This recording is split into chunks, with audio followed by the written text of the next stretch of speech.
আসসালামু আলাইকুম। প্রথম রোজার দিন গাছের বটবুটি দিয়ে আজকে পাকোড়া বানাবো।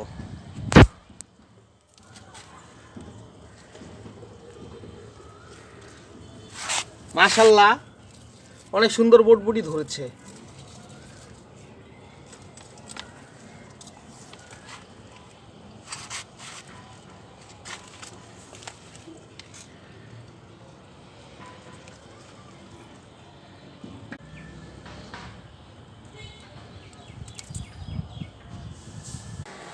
পাকোড়ার জন্য সাথে আরও কিছু সবজি অ্যাড করলাম।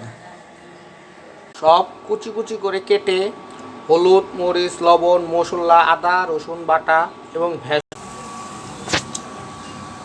এরকম লাল লাল করে ভেজে নিলাম।